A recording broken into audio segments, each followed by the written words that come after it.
You're my fave. Me and Bubba, my little brother, we listen to you every night. Music is my life. Don't skip on the meat. I got a real good eye for prime meat. Runs in the family.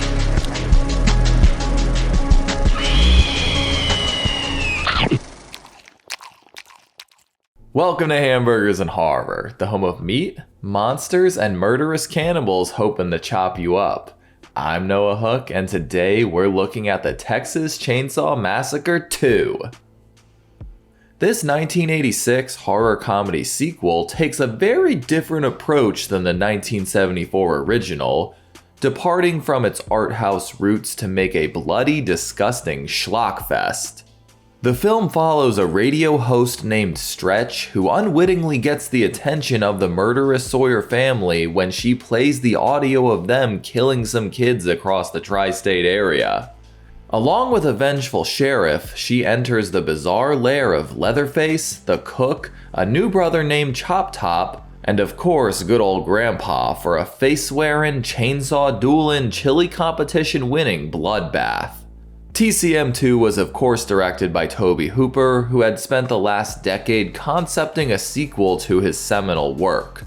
The film was financed by Cannon Films as part of a 3-picture deal the studio had struck with Hooper, which also included Life Force and Invaders from Mars. I'll let you in on a secret, I'm going to be covering one of those pretty soon. Cannon Films anticipated a pretty straightforward horror film, but Tobe Hooper wanted to go a more dark comedy route. Hooper felt humor was very present in the first film, which I definitely agree with, but he was disappointed it went unacknowledged by audiences. He enlisted L.M. Kit Carson of films like Paris, Texas, and Breathless to write the screenplay. TCM2 stars Caroline Williams, who has acted in a ton of horror films like Renfield, Rob Zombie's Halloween 2, Tales of Halloween, Leprechaun 3, and Hatchet 3, as disc jockey Stretch. Her chaotic co-protagonist Lefty is played by Dennis Hopper from Easy Rider and Blue Velvet, and her co-worker LG is played by Lou Perry from Poltergeist and the Blues Brothers. Jim Sedow reprises his role as the cook, now named Drayton Sawyer. Gunnar Hansen did not return as Leatherface due to some disputes around pay, but we still get a great Bubber performance out of Bill Johnson from An American Scream.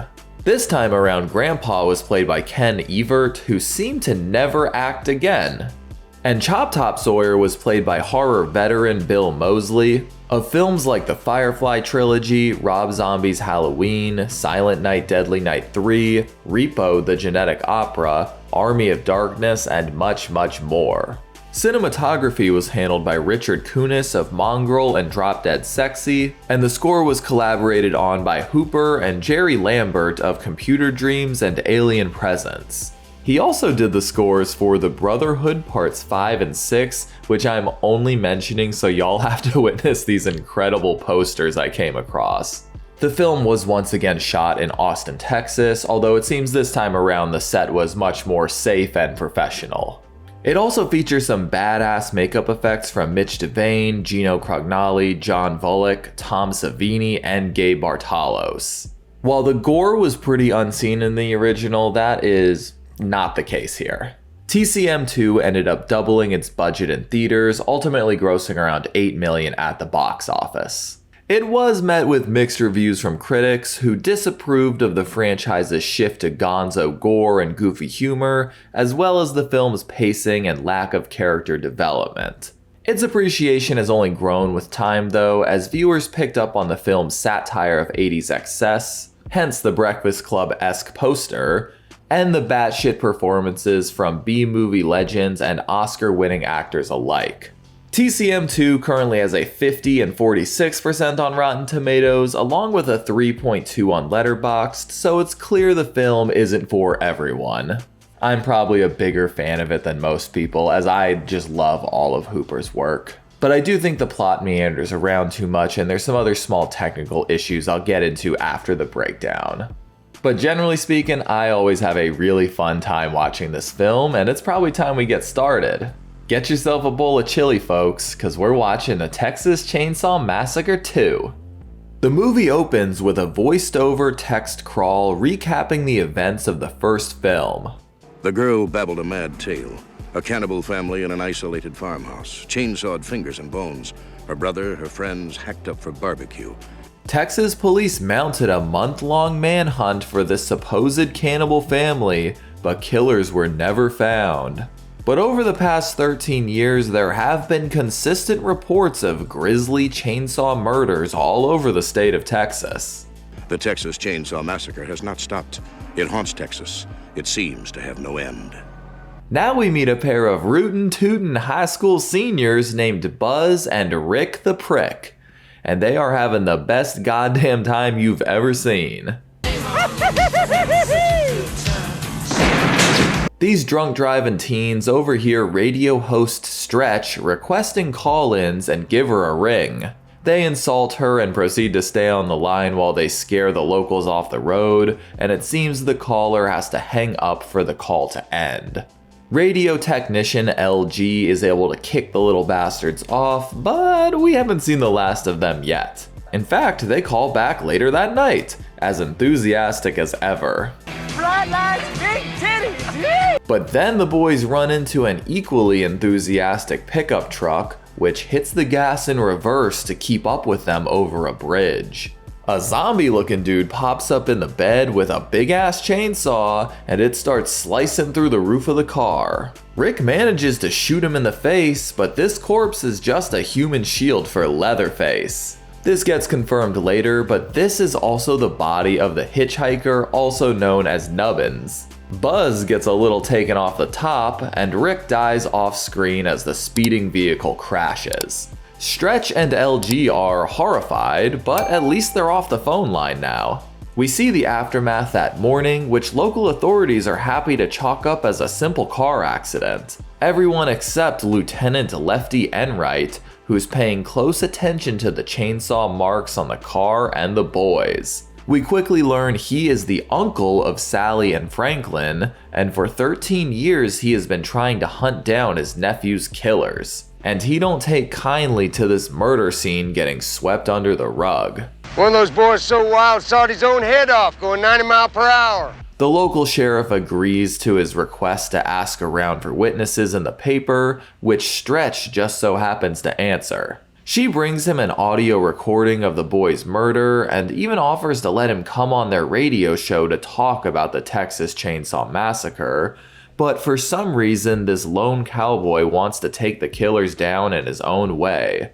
Not sure why he asked for witnesses if he was just gonna completely ignore them, but whatever. Stretch and LG, who have a very fun relationship, Built your little fry house. Oh, LG. get back to work at the Texas-Oklahoma Chili Cook-Off, where a certain cook has just come in first place. Drayton Sawyer has made a name for himself in Dallas as a great barbecuer and caterer, and he shares the secret to his success. Don't skimp on the meat. I got a real good eye for prime meat. Runs in the family. Meanwhile, Lefty stops by a chainsaw store as he begins to battle fire with fire. He silently purchases 2 little chainsaws and 1 big-ass chainsaw, and he proceeds to go absolutely apeshit on a practice log outside.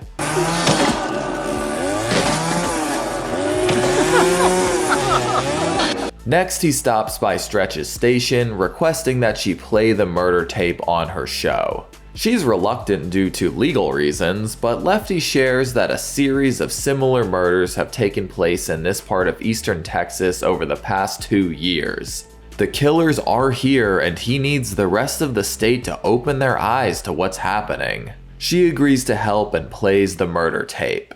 Is for Lefty.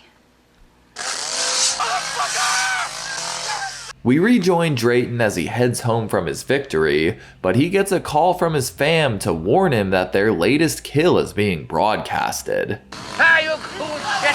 Ah, you Like crackers, you'll be the death of me yet! Stretch plays the tape every hour until midnight, and LG's nervous about the many complaints that were called in. He's also jealous of the attention she's been paying to this lefty guy, and heads out for the evening in a huff. Stretch gets a suspicious caller that doesn't say a word, and a bit later she hears someone making their way inside the station. Ladies and gentlemen, I'd love for you to meet Chop Top. You're my fave. Me and Bubba, my little brother, we listen to you every night. Music is my life. This nasty little bastard is the hitchhiker's twin, a proud Vietnam vet, and he has a metal plate in his head that he scratches at with a shirt hanger. He claims to listen to K Okla every night and would love a tour, and the terrified woman quickly shows him a random bunch of knickknacks. Chop Top ain't getting the memo to leave. Good night. Good night. And he mentions how much he loved Lefty's request this evening. He wants to search the record room for a copy of it, but Leatherface bursts out and accidentally nicks his brother's head plate with a chainsaw. Leatherface, you bitch! Look what you did to my Sonny Bono wig! Stretch manages to lock herself in the recording studio, and the big metal door manages to keep Bubba out. Unfortunately, poor fucking LG has returned with a peace offering coffee for Stretch, and he's immediately confused when he sees a car outside and finds the doors unlocked. He finds this nasty little monster rummaging through records. Hey, lick my plate, you dog dick! What the fuck you think you're doing in here, you crazy looking little son of a bitch? Get up! And before LG can do anything, he gets jumped by Leatherface. Chop Top bashes him in the head a bunch of frickin' times with a hammer, and by the end of it, he's convulsing on the floor. Leatherface takes a scenic route into the recording studio, but the big lug doesn't immediately kill Stretch. In fact, he's downright flirting with that big old chainsaw of his. She picks up what he's putting down and tries her best to encourage him in an attempt to save her life. How good are you? But it seems Bubba has some performance anxiety and resorts to revving up his murder machine. He takes his sexual frustration out on the rest of the building, but he leaves Stretch with a very romantic gesture. He even lies to Chop Top, telling him Stretch is good and dead, and the brothers take LG away to turn him into chili. Stretch hops in her car and tails the boys, hoping Lefty will somehow find them. They enter Texas Battleland, an abandoned theme park that was noted earlier in the film. Stretch ends up getting tailed by a new car, which chases her through the park. Oh, it's just Lefty though. Stretch falls into some fucking subterranean tunnel, and as she dangles from a bunch of vines, Lefty admits that he used her to confirm that these are the chainsaw killers. He does try to help her with a severed arm, but she roly-polies way down into the Sawyer lair. Lefty gets ready for battle and rushes into the lair as well. He comes across a mural of Davy Crockett at the Alamo and finds that the wall is leaking blood. Of course that's where the Sawyers store their miscellaneous guts. That's enough for Lefty to snap and start cutting away at every load-bearing beam he can find. Meanwhile, Stretch has awoken inside the Sawyer slaughterhouse, where the boys have reunited with Drayton in preparation for a big tailgate party tomorrow morning. And I think y'all may have an idea of who is on the menu. Stretch watches as Leatherface uses an electric knife to carve off LG's skin, including his entire face. She accidentally catches his attention and nearly gets a cleaver to the face, but Bubba doesn't want to hurt his crush. Chop Top gives us a great impersonation of Drayton. You gotta run for that money now, chase that dollar, gotta go fast to catch it. But neither he nor the cook realize Leatherface has a little friend. Stretch asks him to help her escape, but all the simple lug can think to do is put LG's face on her and dance with her. Not helpful, Leatherface. He ends up tying her to a post with her hands behind her back, meaning she is stuck wearing LG's face while he's gone. But to literally everyone's surprise, LG is somehow still fucking alive. Stretch actually had no idea that LG returned and got taken, or that it was his face that she's wearing. Well, that's very unfortunate. Somehow the tough old goat has enough fight in him to cut her loose, at which point he collapses and dies. Shit. Stretch returns his face and mourns her friend, telling LG that she loved him too. She watches as the band of brothers bicker and taunt each other, with the cook assuming that the series of little tremors they've been feeling must be Leatherface's doing. Little do they know Lefty is still hacking away somewhere. The boys do glimpse as Stretch makes a run for it, and the cook sends Leatherface to investigate. Meanwhile, Lefty has come across his nephew Franklin's mangled skeleton. He promises to avenge him. Stretch runs around the Christmas light-filled catacombs as Leatherface chases her, and Lefty inadvertently causes a bunch of debris to block her escape route. Drayton and Chop Top catch up with them, and they come to the only logical conclusion. Bubba's got a girlfriend!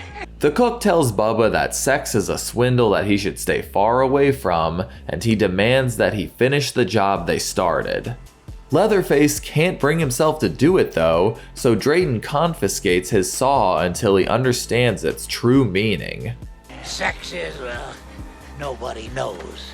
But the saw is family. Chop Top knocks her out, and Stretch wakes up for a motherfucking dinner scene. Drayton acknowledges that she's the first girl Bubba's ever brought home for dinner, and says Grandpa is really looking forward to meeting her. Apparently the old bastard is 137 years old, and yeah, he looks it. Drayton says he was the best cow killer Texas had ever seen, but even he was replaced when the industry took to automation. The shame drove him crazy, which might be why the Sawyers are what they are today. They set Grandpa up to give her the ol' hammer execution, and Leatherface reluctantly brings Stretch down to the killing bucket. Fortunately, Grandpa hasn't gotten any better at killing since the last movie, as the decrepit old man can't even hold the hammer. Drayton eventually snatches it and knocks Stretch out, which is Lefty's cue to finally do something in this movie. Drayton thinks he's with a competitor catering company, even offering to cut him a deal to leave, but Lefty has some bad news for him. I'm the Lord of the Harvest. Who's that? Some new health food bunch? Lefty revs up his chainsaw and saws Drayton in the ass, also cutting Stretch free. Bubba grabs his own and they begin a chainsaw duel, and the two prove to be a pretty even match. Chop Top chases after Stretch towards the tippy top of Nomland, and Drayton looks over his wounds. The prognosis ain't good. It's even worse for Leatherface, as Lefty manages to jam his giant chainsaw right into his gut. Drayton grabs a last resort grenade that they keep on Nubbin's body, deciding to go out on his own terms. So yeah, Drayton, Leatherface, Grandpa, and Lefty all blow up in a masculine blaze of glory. Stretch and Chop Top have reached the summit, where she begins to go on the offensive. She nearly knocks him right off the mountain and comes across a shrine to the previously mentioned Great-Grandma Sawyer. What a beauty! Chop Top continues his pursuit and even pulls a disturbing card out of his twin's playbook, but to his dismay, Stretch snatches a chainsaw from the mummified matriarch. He starts slashing her as she tries to start the chainsaw, which he manages to do and slice open Chop Top's torso. He plummets down the Battleland tunnels, presumably to his death, and the movie ends pretty abruptly with a Stretch rendition of Leatherface's dance.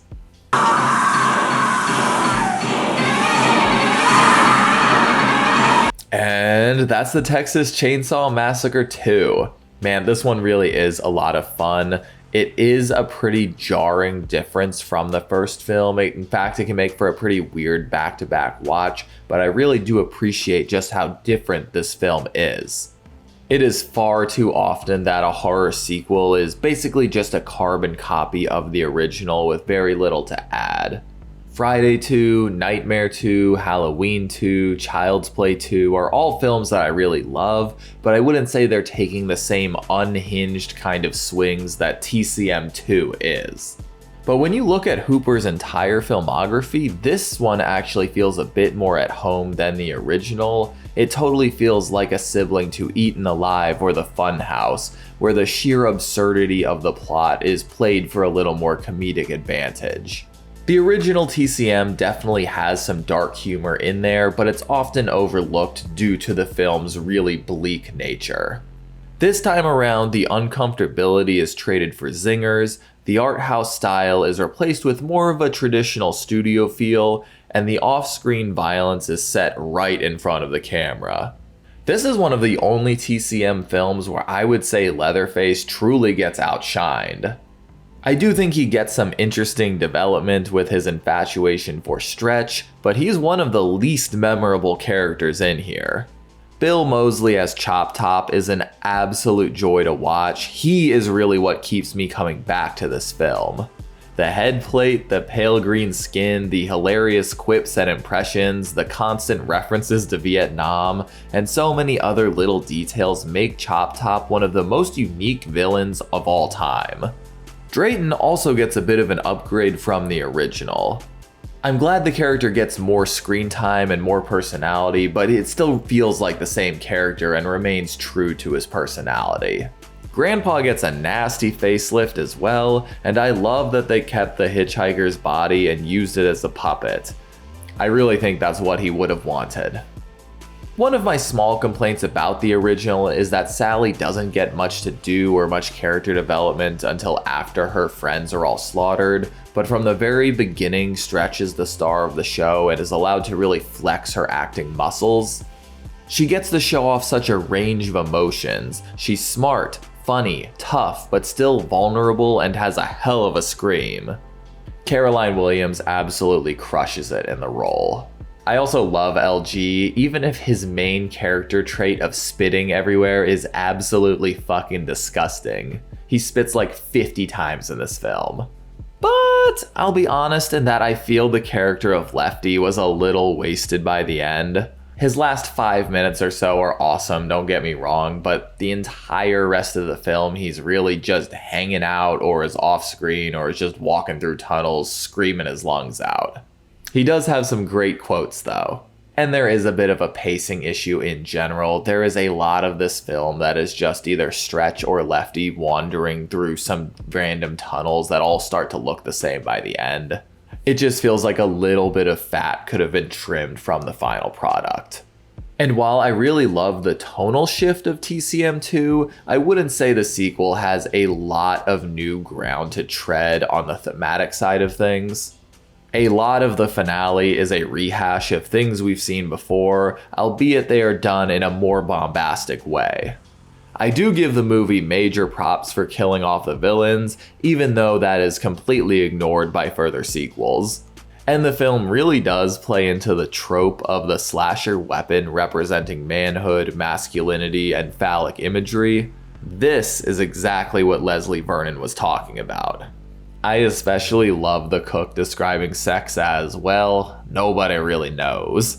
These boys have not felt the willing touch of a woman in a very long time, and it fucking shows.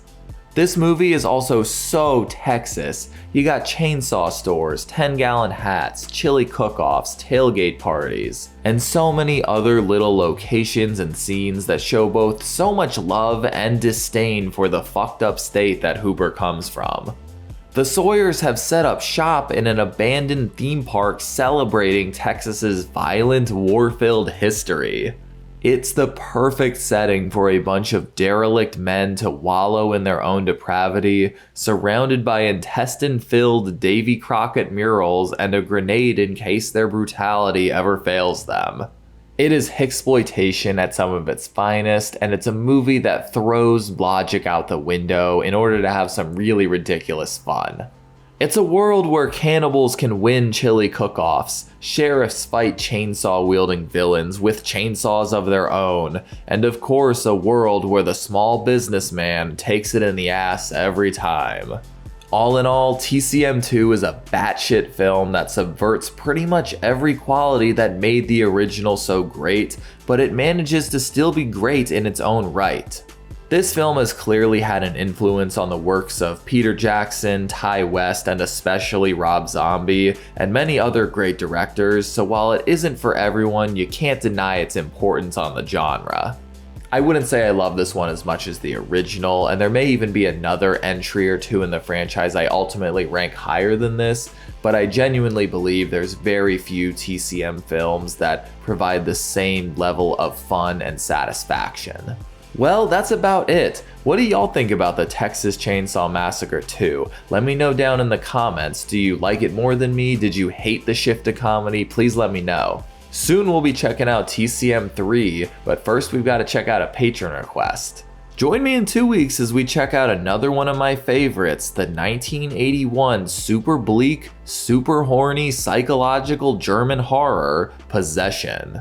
Thank you all so much for joining me, and an extra thank you to my patrons. As always, I'm Noah Hook, and thanks for watching Hamburgers and Horror. Stay safe out there. Thanks for watching my review of TCM 2. If you enjoyed this video, be sure to like and subscribe so you can keep up with all my horror reviews. And if you want to help support the channel further, you should check out my Patreon account. You'll be able to vote for future movies and franchises I cover on the channel. Thanks, y'all.